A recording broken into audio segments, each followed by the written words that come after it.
वासुदेवाय। ओम नमो भगवते वासुदेवाय। ओम नमो भगवते वासुदेवाय। अमानित्वमदम्भित्वम् अहिंसा क्षान्तिरार्जवम् आचार्योपासनं शौचं स्थैर्यमात्मविनिग्रह रिसैट। इन्द्रियार्थेषु वैराग्यम् अनहंकार एव च। जन्ममृत्युजरा व्याधि दुःखदोषानुदर्शनम् असक्तिरनभिष्वङ्ग पुत्रदारगृहादिषु। नित्यं च समचित्तत्वम् इष्टानिष्टोपपत्तिषु। मयि चानन्ययोगेन भक्तिर्व्यभिचारिणी। विविक्तदेशसेवित्वम् अरतिर्जनसंसदि। अध्यात्मज्ञाननित्यत्वं तत्त्वज्ञानार्थदर्शनम् एतज्ज्ञानम् इति प्रोक्तम् अज्ञानं यदतोऽन्यथा। हरे कृष्णा। हम पढ़ रहे हैं ज्ञान की प्रक्रिया। अभी तक हमने असक्तिरनभिष्वंग पुत्रदार गृहादिषु वहाँ तक कवर किया है। अभी हम आगे बढ़ रहे हैं। नित्यं च समचित्तत्वम् इष्ट अनिष्ट उपपत्तिषु।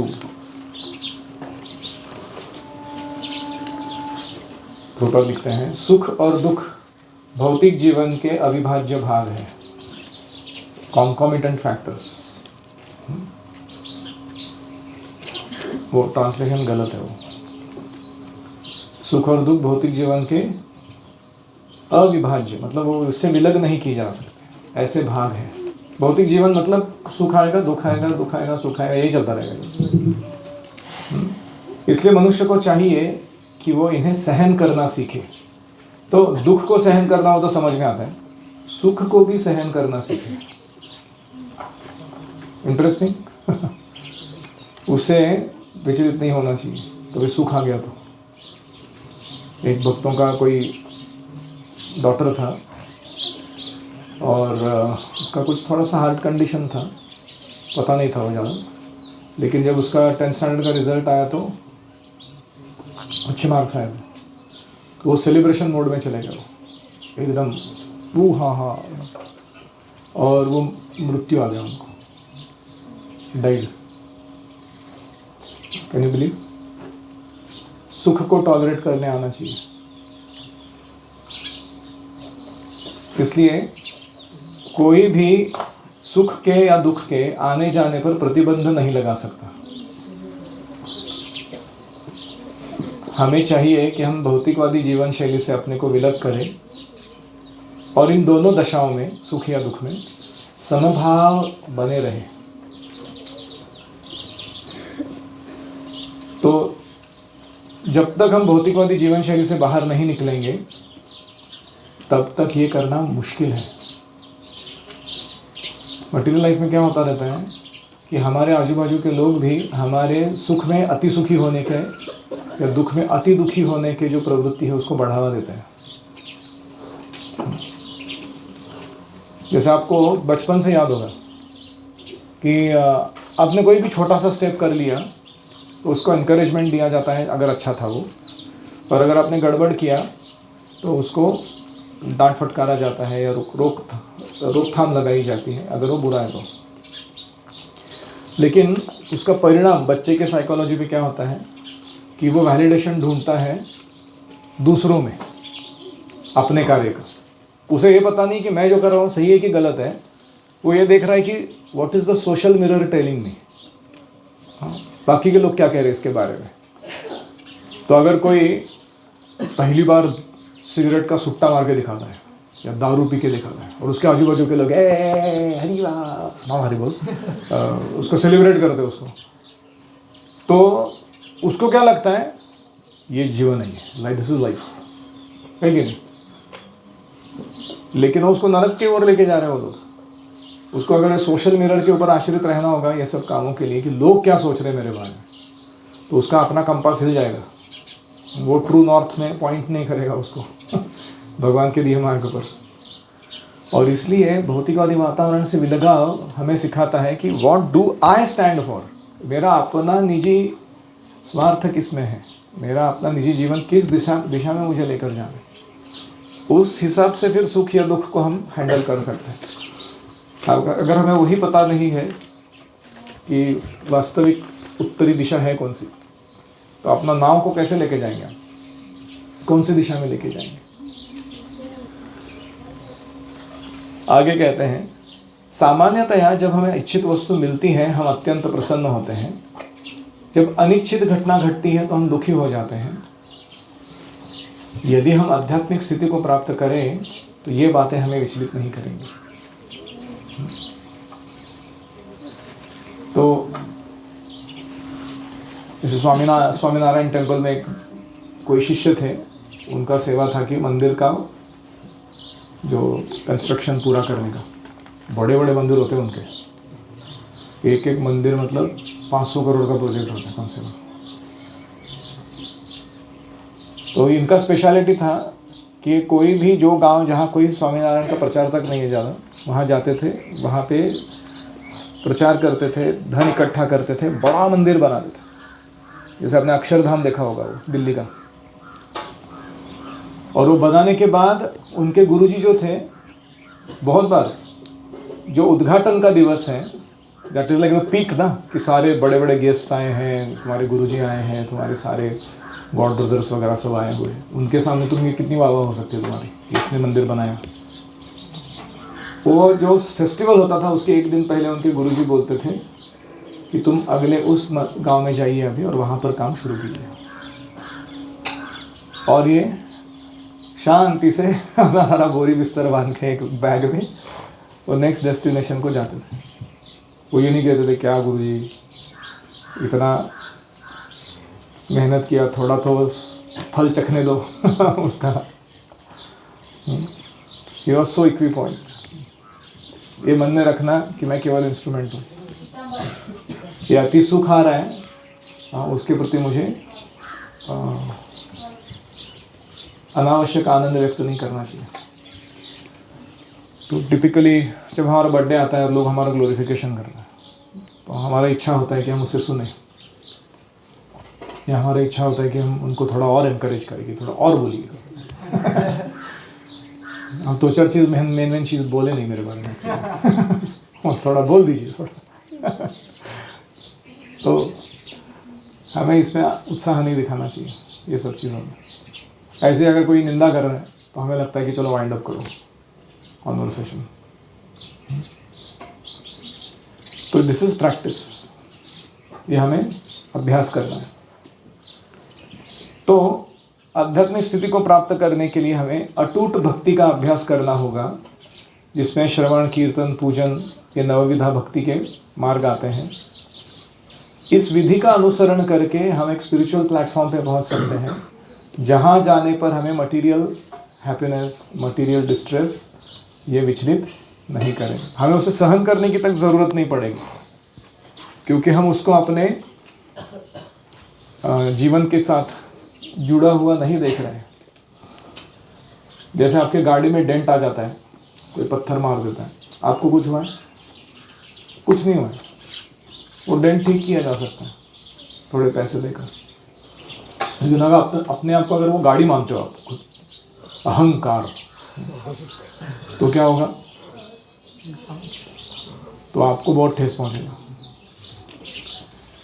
तो इस तरीके से भक्त जो है वो हमेशा समचित्तत्व बनाए रखते हैं। इष्ट अनिष्ट जो भी आए जीवन में उसमें समचित्त रहना।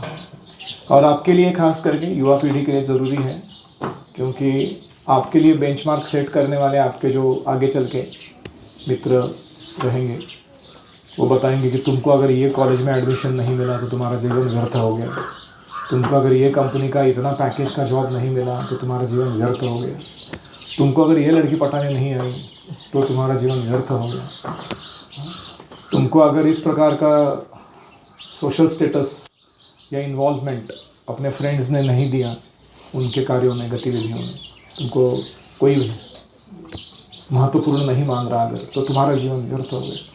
अरे जाओ खड्डे में। ऐसे कैसे जीवन व्यर्थ हो जाता है? छोटे मोटे चीज़ों से। तुम होते कौन हो ये सब डिसाइड करने वाले मेरे लिए? ये प्रश्न पूछने का क्षमता होना चाहिए हमारे पास। मैं तो बच्चे आजकल सुसाइड कर लो, कुछ हो गया तो एक लड़का था जे मेडिकल कॉलेज, लगातार 4 साल टॉपर था वो, 5th ईयर में वो 2nd टॉपर आया और उसने आत्महत्या कर ली। Can you believe? अकल की तरह घास खाने चली जाती है ऐसे लोगों की। 2nd टॉपर के लिए बोला ऐसा क्या हो गया भाई तुम्हारे जीवन में, फर्स्ट टॉपर नहीं आया तो। ऑफ कोर्स हमारे इधर थोड़े उल्टे लोग हैं, उनको पढ़ाई करने के लिए बहुत पीछे बढ़ना पड़ता है। प्लीज़ थोड़ा तो शर्म करो, तुम विद्यार्थी हो, विद्या अर्जन के लिए प्रयास करो प्लीज़, तुम सुखार्थी नहीं हो। वो दूसरा एक्सट्रीम है हमारे इधर। तो please as a devotee learn to tolerate all nonsense.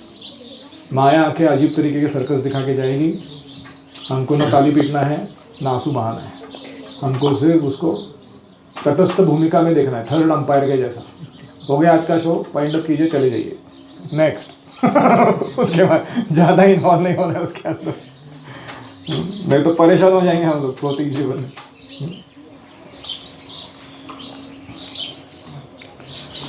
ठीक है, आगे ये क्या हुआ?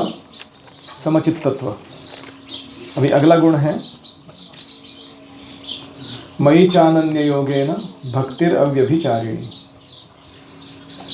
तो अव्यभिचारिणी भक्ति का क्या होती है कि जिसमें हम व्यभिचार नहीं करते।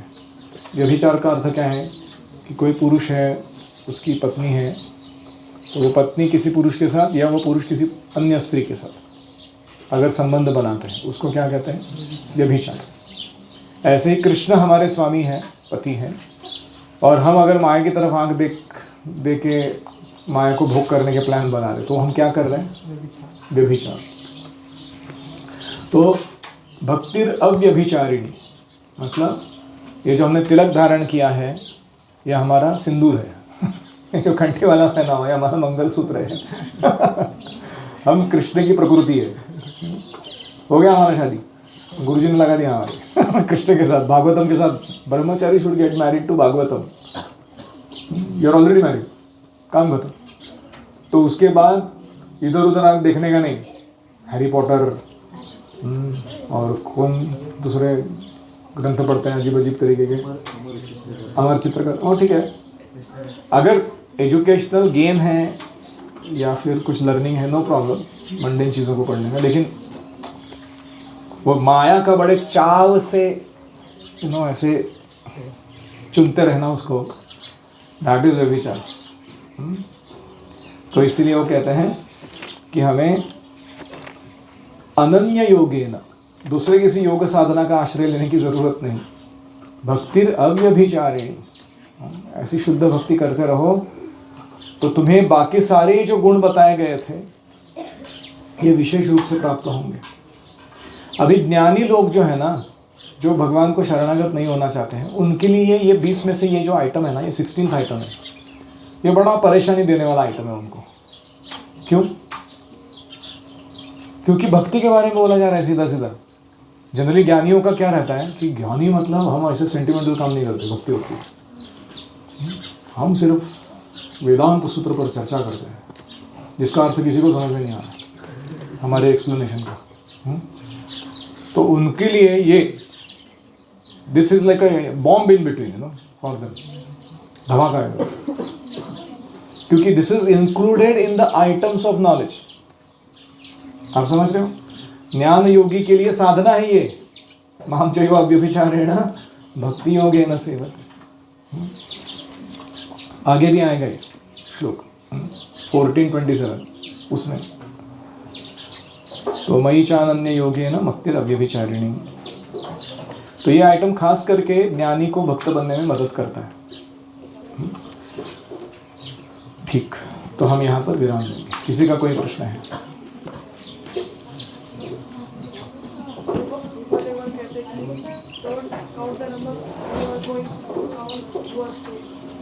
किस कॉन्टेक्स्ट में?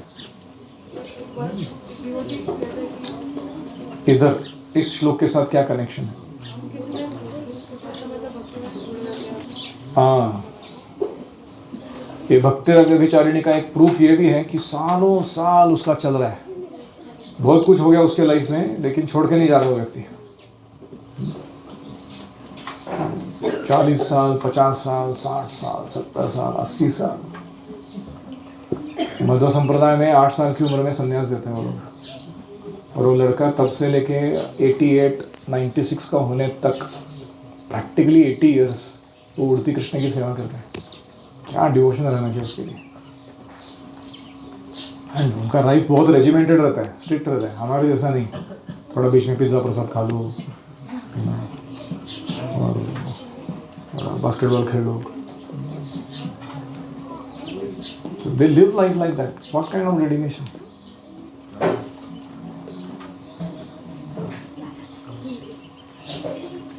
Yes.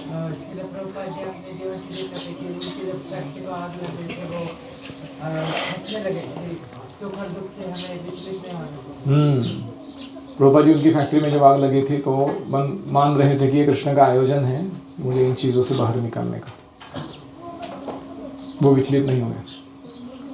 इष्ट और अनिष्ट की उपपत्ति, उपपत्ति यानी निर्माण हो जाना। नित्यम च समचित्तत्वम्।